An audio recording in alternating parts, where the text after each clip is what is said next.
নমস্কার বন্ধুরা, এই দেখো ছোট ছোট চুনো মাছ। আমি চুনো মাছগুলো ধুয়ে নুন হলুদ মাখিয়ে কড়াইতে তেল দিয়েছি। তেলটা গরম হয়ে গেছে, এবার চুনো মাছগুলো ভেজে নিলাম। এতটুকুই ভাজবে, এর থেকে বেশি ভাজবে না, তাহলে আবার একদম শক্ত হয়ে যাবে, খেতে ভালো লাগবে না।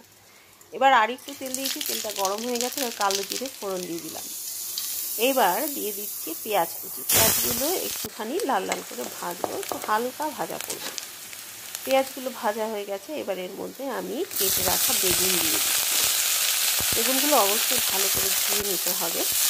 এবার এটাকেও পেঁয়াজের সঙ্গে একটুখানি নেড়ে চেড়ে হালকা ভেজে নেব।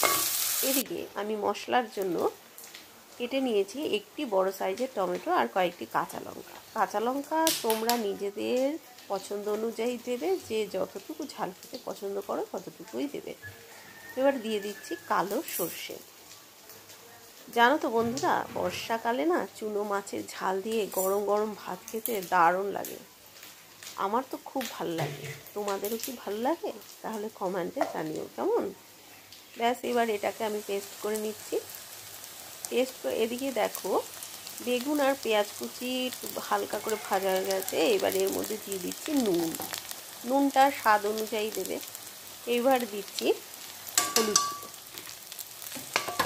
যেমনটা কি তোমরা জানো, আমার সব রান্নাই হয় সামান্য মশলা দিয়ে তৈরি, কারণ আমি রান্নার সময় টেস্টের সাথে সাথে হেলথের কথাও অবশ্যই মনে রাখি। এবার আমার মশলাটা পেস্ট করা হয়ে গেছে দেখো। এবার এর মধ্যে আমি একটু জল মিশিয়ে নেব, কারণ মশলাটা অনেক থকথকে হয়েছে তো, আর জল দিলে ভালো হবে। তাছাড়া একটুখানি তরকারিতে একটু ঝোল লাগবে, সেই জন্য এবার মশলাটা ঢেলে নিতে। আর শেষে দেখেছো সর্ষের ছোকলাগুলোর পরে রয়েছে, সেগুলো ফেলে দিলাম। এবার এটাকে একটু নাড়িয়ে চাড়িয়ে নিচ্ছি।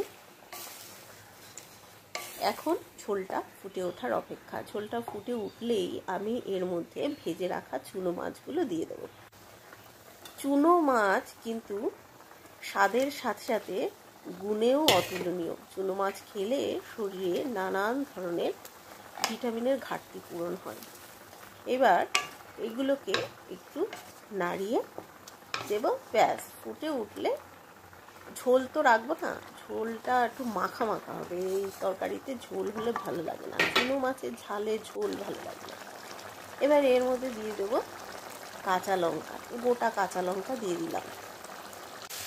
দেখো আমার তরকারিটা হয়ে গেছে। এবার এর মধ্যে একটু সামান্য চিনি দিলাম। অবশ্যই কিন্তু সামান্য চিনি দেবে, বেশি দেবে না, তাহলে খেতে ভালো লাগবে না। নাড়িয়ে চাড়িয়ে নিলাম, ব্যাস রেডি হয়ে